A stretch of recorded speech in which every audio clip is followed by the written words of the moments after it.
ध्यानाभ्यास के लिए कृपया अपने नेत्रों को बंद कर लीजिए। आपको आत्मनिर्भर होना है। आपका आभ्यंतर अमूर्त शरीर आपका स्वरूप है,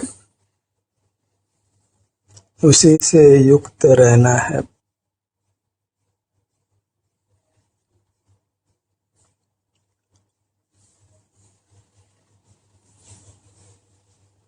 मार्ग अत्यंत सुगम है, तथापि इसको अभ्यास की आवश्यकता है। मार्ग की यथार्थ समझ होना दुर्लभ है और फिर उस मार्ग पर चलना भी दुर्लभ होता है। यह समझ आने पर कि सुख के लिए हमें अपने सुख स्वभावी आभ्यंतर शरीर से ही युक्त रहना है, इसके उपरांत भी अपने अनुभव रूप रहने के लिए हमको अभ्यास की आवश्यकता है। और यदि अभ्यास नहीं करें तो ये समझ भी समाप्त हो जाती है, फिर हम वैसे ही हो जाते हैं, बाहर में ही तन्मय होकर जीते हैं। हमारा सुख बाहर नहीं है, हम स्वयं ही सुख स्वरूप हैं। हम शरीराकार होने से शरीर हैं, संवेदन गोचर हैं।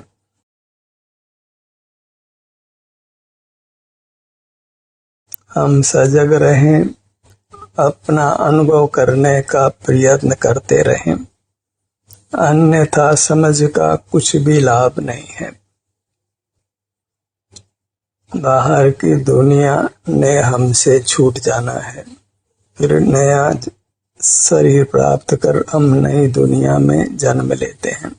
बाहर के सब संबंध समाप्त हो जाते हैं और हम नई दुनिया से फिर जुड़ जाते हैं। अगर मुक्त होना है तो बाहर की दुनिया से नहीं जुड़ना है।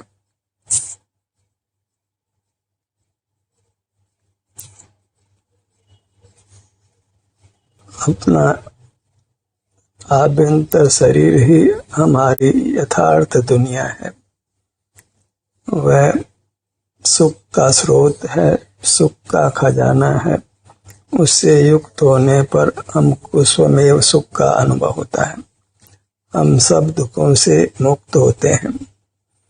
बाहर रहने पर तो निरंतर ही आकुलता के नाना कारण मिलते हैं और कर्म का बंधन होने से हमारे शरीर में वेदना भी उत्पन्न होती है। असह्य वेदना होती है, असाध्य रोग हो जाते हैं और उनको भोगते हुए मरण भी होता है। बाहर मनोरंजन के बहुत सारे साधन हैं, उन सब का ही हमने त्याग करना है। उन साधनों को नहीं भोगना है। बाहर की जानकारी में हमारे राग की भले पुष्टि होती हो, पर संसार बहुत दीर्घ होता है। मुक्त होना है तो बाहर की जानकारी का राग छोड़ना है, बाहर से संबंध को समाप्त करना है। संबंध केवल अपने आभ्यंतर शरीर से हो, फिर उसी के अनुभव करने का हम सतत यत्न करते रहें। बाहर की दुनिया से चाहे वो चेतन हो कि अचेतन हो, उससे यथासंभव व्यवहार नहीं करना है। लोक संज्ञा में नहीं पड़ना है। दुनिया क्या कहेगी, संबंधी परिजन मित्र क्या कहेंगे, इन सब विकल्पों में नहीं पड़ना है। अकेले ही चलना है और इस मार्ग में बहुजन साथ भी होने वाले नहीं हैं। 2, 3, 4 व्यक्ति भले इस मार्ग पर चलने को तत्पर हों, बहुधा जीव राशि अपने शरीर से युक्त नहीं होती है। वेदना भोगने में ही अपने से युक्त होती है, पर उस वेदना के निवारण का ही सतत प्रयत्न करती है। आभ्यंतर मूर्त शरीर का परिचय शीघ्रता से नहीं होता है। मूर्त शरीर को ही हम पहचानते हैं, आभ्यंतर शरीर की पहचान नहीं हो पाती है। और पहचान भी हो तो हम जानने से विरक्त नहीं हो पाते हैं।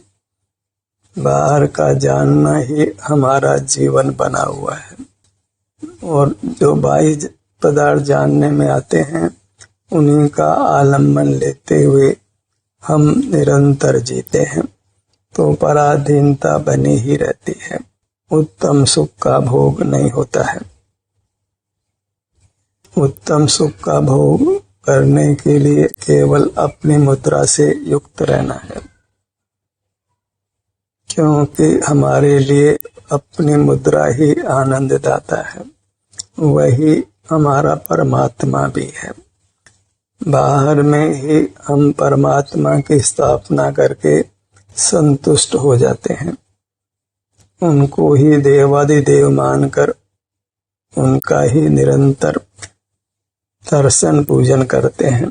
यद्यपि साक्षात परमात्मा का योग नहीं होता है तो उनकी प्रतिमा बनाकर उनसे ही भगवान जैसा व्यवहार करते हैं, और हमारा निज स्वरूप जो हमारे लिए परमात्मा है उससे हम विमुख ही रहते हैं। धर्म को बाहर ही स्थापित करते हैं।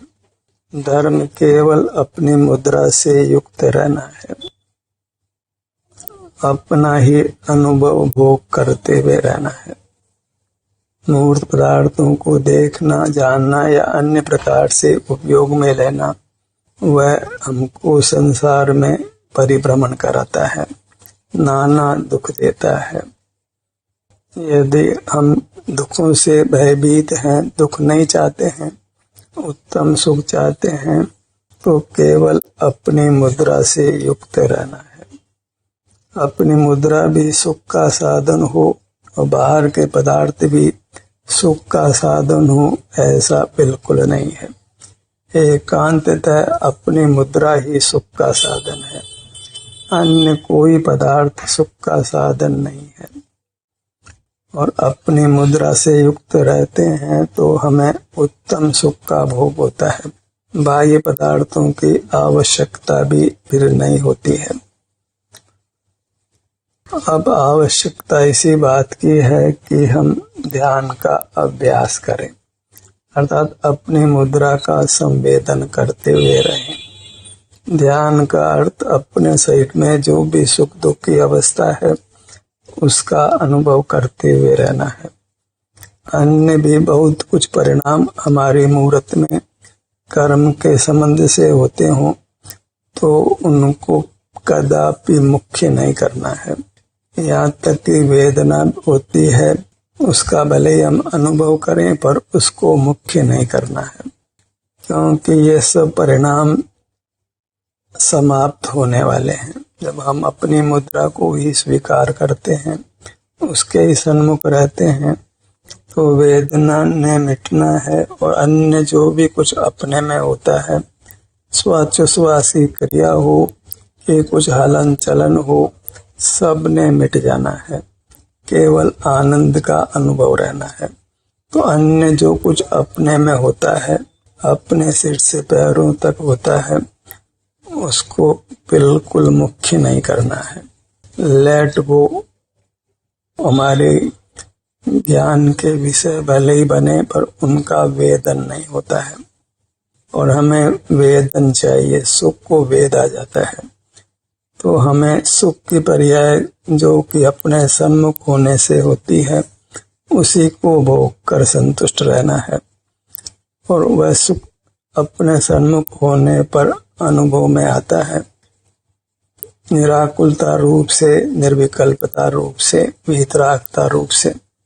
जब पर सन्मुख नहीं होकर अपने ही सन्मुख होते हैं तो राग आदि की उत्पत्ति नहीं होती है। राग आग रूप है, उससे हम मुक्त होते हैं और अपने में शीतलता अर्थात सुख को पाते हैं। वेदना के समक्ष भी वह सुख हमको अनुभव में आता है। सब तनावों से हम मुक्त रहते हैं, मन शांत रहता है, किसी का स्मरण भी नहीं होता, निर्विकल्प अवस्था होती है। इससे नूतन कर्मों का बंध नहीं होता और पूर्वबद्ध कर्म से हम मुक्त होते हैं।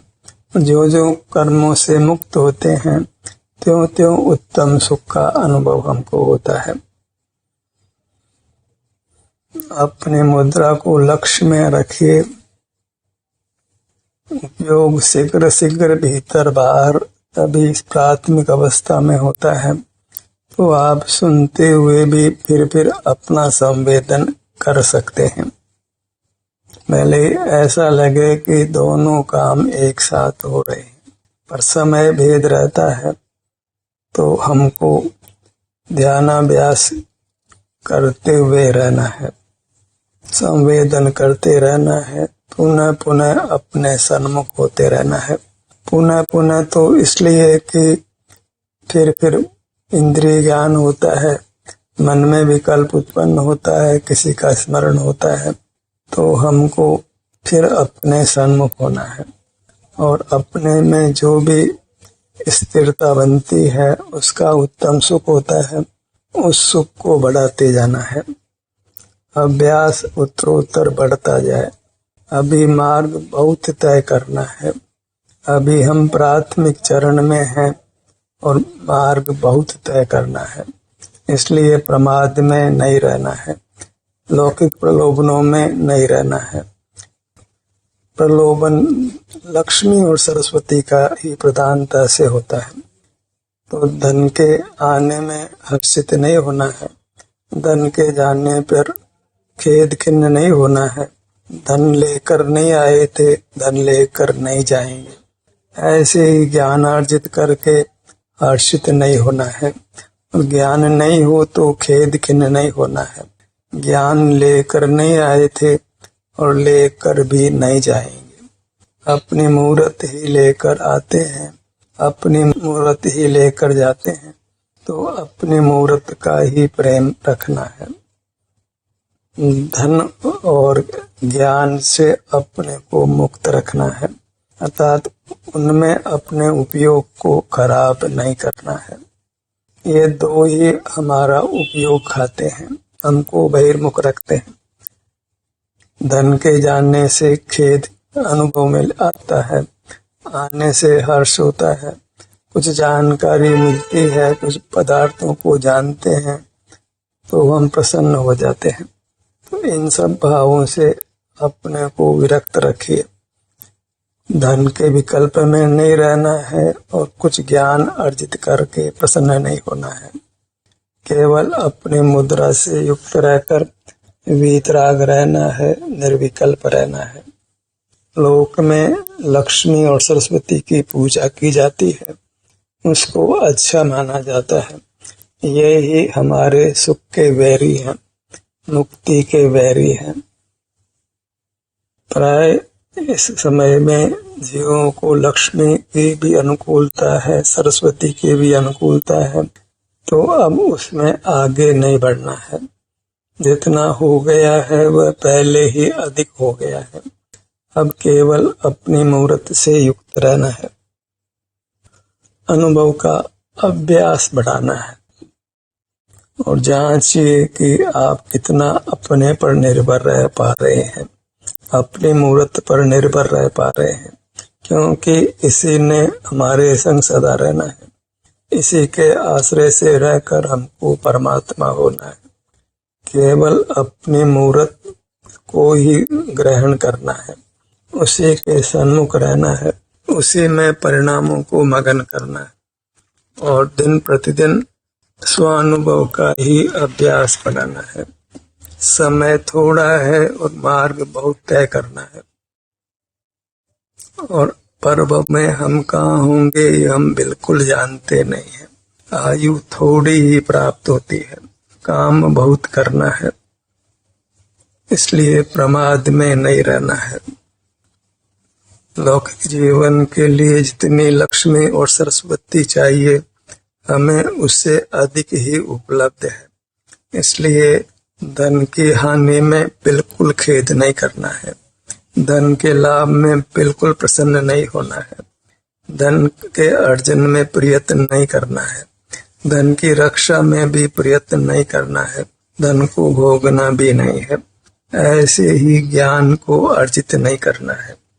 जितना ज्ञान है वह पहले ही बहुत दुख का कारण बन रहा है।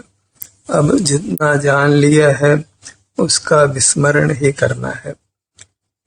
इस प्रकार लक्ष्मी और सरस्वती से दूर वर्त कर ही हम अपनी मुद्रा से युक्त रहने का अभ्यास कर सकते हैं, निर्विकल्प रह सकते हैं। धन को लेकर भी विकल्प होता है, ज्ञान को लेकर भी विकल्प होता है। यथार्थ में तो ज्ञान के द्वारा हम भौतिक जगत को ही जानते हैं और भौतिक जगत को ही धन संज्ञा है। ज्ञान अचेतन को ही विषय करता है और अचेतन में सुख स्वभाव नहीं होने से सारपना नहीं घटता है। हम ज्ञान से असार पदार्थों का ही ग्रहण करते हैं जिसमें कुछ भी सार नहीं है, जिनके लक्ष्य से संसार ही दीर्घ होता है। संसार बढ़ाने का ही हम रात दिन प्रयत्न कर रहे हैं, तब ही तो जीव कभी भी किसी भी समय घोर कष्ट में आ जाते हैं। चिकित्सालयों में देखें या वृद्ध जीवों को देखें या अन्यथा पाप के उदय से ग्रस्त जीवों को देखें, उनकी वेदना का हमको अनुभव नहीं होता, तथापि यह बात हमको समझ आ सकती है कि संसार भयावह है। संसार में रहेंगे तो नाना प्रकार के दुख नियम से आने ही वाले हैं और हमें अपनी उनसे रक्षा करनी है। और रक्षा का एक ही उपाय है, अपनी मूर्त से युक्त रहने का हम सतत प्रयत्न करें, ध्यानाभ्यास करें। अपनी मूर्त हमको अनुभव में आती है, बाल गोपाल सबको ही आती है, बस पर लक्ष्य छोड़ने से ही उसका अनुभव होता है। परिचय तो है ही, तभी तो हम अपने अंगोपांगों को बंद नेत्रों से भी हिला लेते हैं। बंद नेत्रों से भी हम अपने अंगोपांगों तक पहुंच जाते हैं और हमको उस समय राग आदि परिणाम भी नहीं होते हैं। मार्ग को अच्छी तरह निर्णित कर उस मार्ग पर चलने का सतत प्रयत्न करना है। शास्त्र का अभ्यास भी ज्ञान अर्जन में ही जाता है और ज्ञान अर्जन करें, लक्ष्मी अर्जन करें, उससे संसार ही बढ़ता है। शास्त्र का भी अल्प अभ्यास करना है, इतना कि हमको स्व पर का विवेक हो जाए। अपनी मुद्रा वह स्व है और से सब परद्रव्य है। अपनी मुद्रा सुख स्वभावी है, इससे युक्त होकर सुख का अनुभव होता है। वह मूर्त पदार्थ या परद्रव्य उनमें सुख स्वभाव नहीं है, अन्य जीवों में सुख स्वभाव है, तो उसका हमको अनुभव वेदन नहीं होता है। अन्य जीव तो ज्ञान के विषय भी नहीं बनते हैं।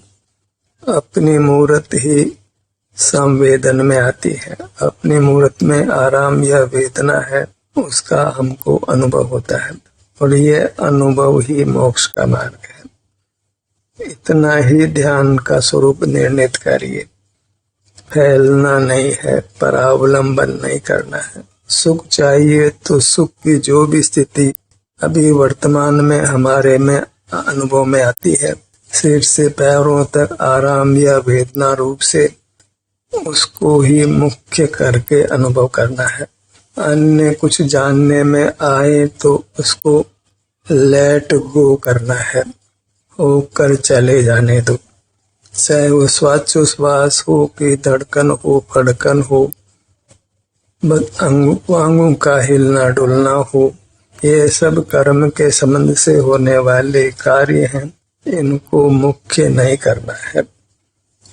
अनुभव में जो सुख दुख की दशा आती है उसको ही मुख्य करना है। उसमें भी वेदना होती है, दुख होता है, उसको भी मुख्य नहीं करना है, उसको भी लेट को करना है। अपने सन्मुख होने से जो निराकुलता होती है, निर्विकल्पता होती है, वीतरागता होती है, शांति का अनुभव होता है, उसी को पहचान कर उसको मुख्य करना है। तभी हम ध्यानाभ्यास में प्रगति कर सकते हैं। अन्यथा तो फिर वह एक टाइम टेबल जैसा हो जाता है। कोई कभी किसी शिविर में भाग लेकर ध्यान का अभ्यास करता है, कोई कभी कुछ मिनटों के लिए अभ्यास करता है, पर वह निरंतर नहीं बनता है, वह जीवन नहीं बनता है। अहोरात्रि 24 घंटे हमको बाह्य कार्यों में प्रवृत्त होना भी हो तो भी फिर अपना संवेदन करना है, तभी मोक्ष मार्ग बनता है। तो ध्यानाभ्यास निद्रा को छोड़कर शेष समय करते ही रहना है। कोई सुबह करना, कोई दोपहर करना, कोई शाम को करना, इससे कुछ मार्ग नहीं बनता है। हमें स्व संवेदन के बिना एक पल भी नहीं रहना है, ध्यानाभ्यास के बिना नहीं रहना है। इसलिए बाह्य कार्य करना भी पड़े तो हमको फिर अपना अनुभव बीच में करते रहना है। उपयोग भीतर बाहर आता रहे। निद्रा के काल को छोड़कर फिर उपयोग भीतर बाहर आता रहे। ऐसा नहीं है कि हमने कोई विधिवत ध्यान में बैठकर सुबह दोपहर संध्या हमने उस काम को कर लिया, फिर बाकी उस काम से कोई मतलब ही नहीं है, पूरी तरह बाह्य कार्यों में तत्पर हो जाते हैं। इस प्रकार मार्ग बिल्कुल बनने वाला नहीं है। हमको निद्रा को छोड़कर अहोरात्रि अपने अनुभव का प्रयत्न करना है। कोई कार्य करना पड़े तो उस कार्य को करते हुए भी बीच बीच में अपनी ओर अपने ध्यान को लाना है, तभी मार्ग बन सकता है, तभी आप प्रगति कर सकते हैं। जैसे अभी सुनते हुए भी आप बीच बीच में अपना संवेदन कर सकते हैं, ऐसे पूरे दिन रात्रि के समय में जागृत अवस्था में अपना अनुभव करने का प्रयास करना है। यदि बाह्य कार्यों से निवृत्त हो सकें और अपना अनुभव करें, वह तो सर्वथा योग्य ही है। पर बाहर का काम करना भी पड़े तो उस काम को पूरी तरह तन्मय होकर नहीं करना है कि अपना विस्मरण हो जाए। बाह्य कार्यों में प्रवृत्त होते हुए भी बीच बीच में अपना अनुभव करते रहना है। कहना यह है कि दो ध्यान के बीच का समय अधिक होना योग्य नहीं है, क्योंकि अधिक समय हो जाए तो आपका श्रद्धान भी समाप्त हो सकता है। तो दो ध्यान के बीच का समय कम करते जाना है। बहुत समय तक हम बहिर्मुख रहें, ऐसी स्थिति को होने नहीं देना है। घंटे आधा घंटे का गैप होना भी अच्छा नहीं है, कम से कम समय का गैप करना है। शीघ्र शीघ्र भीतर बाहर होना है, उसी का नाम ध्यानाभ्यास है।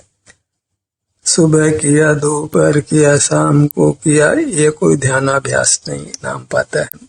इसको भले आप धार्मिक क्रियाओं में सामायिक नाम दे दें, पर मोक्ष मार्ग में ध्यानाभ्यास जागृत अवस्था में निरंतर करना है।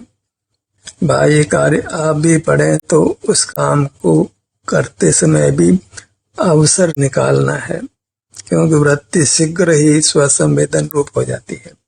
फिर अपने काम में हम लग पड़ते हैं। उपयोग शीघ्र शीघ्र बदल सकता है, तो हमको बाह्य कार्य करने का एक कष्ट आ पड़े तो उस कार्य को तन्मय होकर नहीं करना है, अपने को विसारना नहीं है, पुनः पुनः अपनी ओर आते रहना है।